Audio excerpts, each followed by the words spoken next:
Hello student, देखिए बात करते हैं 8th चैप्टर की 11th क्लास से। तो इससे पहले बात की थी हमने जो गुरुत्वाकर्षण का सार्वत्रिक नियम था, जो गुरुत्वाकर्षण बल था उसके बारे में बात की थी, और बात की थी साथ में ग्रह के बारे में। ठीक है, अब देखिए इससे आगे जो चीज़ है वो है टॉपिक आता है उपग्रह। तो उपग्रह क्या होते हैं इनके बारे में बात करते हैं। तो देखिए जैसे प्लेनेट क्या करते हैं, सूर्य के चारों ओर चक्कर लगाते हैं, वैसे ही जो ग्रह हैं उनके चारों ओर भी कोई ना कोई चक्कर लगाते होंगे। के जो चक्कर लगाते हैं उन्हीं को हम क्या बोलते हैं, उन पिंडों को उपग्रह बोलते हैं।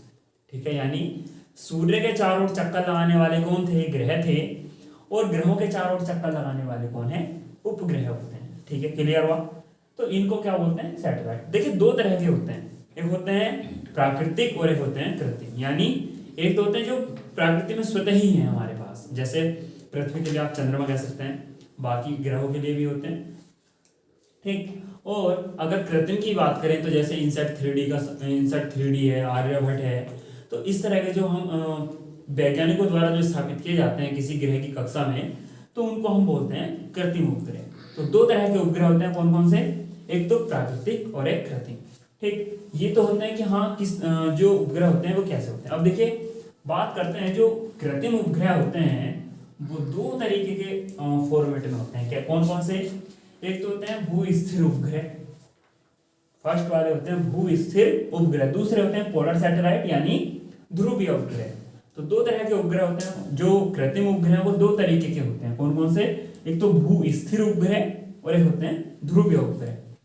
भू स्थिर उपग्रह इनको इसलिए बोला जाता है क्योंकि ये पृथ्वी के सापेक्ष जो एक फिक्स जगह है, एक निश्चित जगह के लिए फिक्स रहते हैं। अगर आप मान के चलें कि अगर ये अर्थ है, तो अगर एक सैटेलाइट एक बार जिसको स्थापित किया गया है वो एक निश्चित एरिया, जिस चीज़ के लिए उसको स्थापित किया गया है, तो वो निश्चित एरिया ही क्या करेगा, घेरेगा। इससे अलग कहीं और जगह का, किसी और जगह के बारे में जानकारी नहीं दे सकता। ठीक है, तो इस तरह से पूरी पृथ्वी को कवर करने के लिए इस तरह के 3 सैटेलाइट की आवश्यकता होती है। 3 सैटेलाइट पूरी पृथ्वी को कवर कर सकते हैं, जिनको हम क्या बोलते हैं, भू स्थिर उपग्रह बोलते हैं।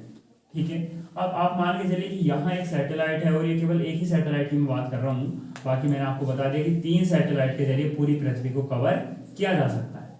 ठीक है, ये जो होते हैं पृथ्वी से 36,000 किलोमीटर की कक्षा होती है इनकी, यानी पृथ्वी से 36,000 किलोमीटर की दूरी पर क्या होते हैं, इनको स्थापित किया जाता है। और जिस कक्षा में स्थापित किए जाते हैं पृथ्वी के चारों ओर, यानी जिस कक्षा में चक्कर लगाते हैं उसको बोलते हैं पार्किंग कक्षा। क्या बोलते हैं, पार्किंग कक्षा। ठीक है, अब इनकी जो दूरी बताई मैंने कितनी बताई, 36,000 किलोमीटर। इनको भू स्थिर उपग्रह इसलिए बोलते हैं क्योंकि ये क्या है, पृथ्वी के एक निश्चित भाग के सापेक्ष क्या बने रहते हैं, स्थिर बने रहते हैं। और इस स्थिर बने रहने से क्या होता है, इनका पृथ्वी के चारों ओर जो घूर्णन होता है, यानी घूर्णन काल जो होता है वो कितना होता है, पृथ्वी के घूर्णन काल के बराबर होता है। यानी पृथ्वी का जो घूर्णन काल है 24 घंटे है, ये तो आप सब जानते हैं। ठीक है, तो इनका परिक्रमण काल कितना होता है, 24 घंटे होता है।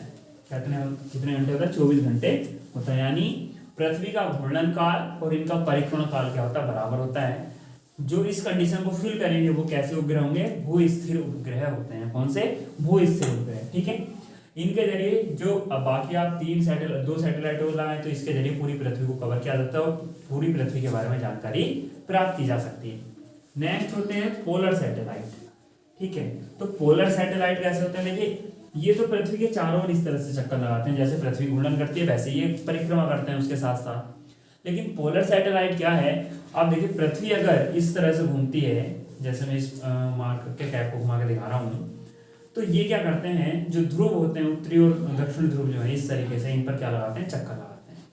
यानी अगर ये पृथ्वी है तो ये क्या करते हैं, इन पर इस तरीके से चक्कर लगाते हैं। ठीक है, ऐसे करते, और ये एक बार में केवल एक कुछ लिमिटेड भाग की एक पट्टीकार का क्षेत्रफल घेर पाते हैं। इनकी जो कक्षा की त्रिज्या होती है वो लगभग पृथ्वी से 500 से लगभग 800 किलोमीटर के समथिंग तक होती है। 500 किलोमीटर से 800 किलोमीटर की समथिंग तक इनकी क्या होती है, प्रयास होती है। यानी पृथ्वी से लगभग इतनी दूरी पर ये घूमते हैं और ये कुछ लिमिटेड भाग की ही एक बार में एक पट्टी प्राप्त करते हैं। आप पूरे दिन में जो चक्कर लगाते हैं उनके जरिए सभी पट्टियों को एक साथ लगाकर क्या प्राप्त कर सकते हैं, जो पूरी पृथ्वी का चित्र है उसको प्राप्त कर सकते हैं। यानी पूरी पृथ्वी के जगह जगह के जो चित्र हैं वहाँ क्या है, क्या हलचल हो रही है, उस सब चीज़ों के बारे में पता कर सकते हैं पोलर सैटेलाइट के द्वारा। ठीक है, तो पोलर सैटेलाइट क्या है, जो ध्रुव के चारों ओर घूमते हैं। ठीक है, जो ध्रुवों के घूर्णन करते हैं या परिक्रमा करते हैं वो ध्रुव या उपग्रह। इनका जो इनकी जो दूरी होती है वो क्या होती है, 500 से 800 किलोमीटर की होती है, और ये एक दिन में काफ़ी सारे चक्कर लगा लेते हैं। लेकिन जो जियो स्टेशनरी सैटेलाइट हैं यानी भू-स्थिर उपग्रह हैं, वे क्या होते हैं, एक देखिए सबसे पहली बात तो मैंने बताया इसकी कक्षा की त्रिज्या होती है 36,000 किलोमीटर। जिस कक्षा में इनको रखा जाता है उसको पार्किंग कक्षा कहते हैं। इन्हीं को तुल्यकालिक उपग्रह भी बोला जाता है। क्यों? क्योंकि इनका जिस ग्रह के लिए उपग्रह हैं, यानी जिस ग्रह के लिए उपग्रह होते हैं, तो उसके ग्रह के घूर्णन काल के बराबर इनका क्या होता है, परिक्रमा काल होता है, इसलिए इनको तुल्यकालिक उपग्रह भी कहा जाता है। ठीक है, तो पार्किंग कक्षा खुद एक नंबर का एक टॉपिक है जिसकी परिभाषा आती है। क्वेश्चन ये कभी कभी ये भी पूछा जाता है कि जो ग्रह की कक्षा होती है उसकी दूरी कितनी होती है, 36,000 किलोमीटर होती है। और एक पूरी पृथ्वी को कवर करने के लिए कितने सैटेलाइट की आवश्यकता होती है, लगभग 3 सैटेलाइट की आवश्यकता होती है। आप इस तरह से निकालें तो 3 सैटेलाइट के जरिए सब कुछ होता है। प्रकाशन वगैरह भी सब इन्हीं के जरिए होता है, जो प्रसारण वगैरह होता है।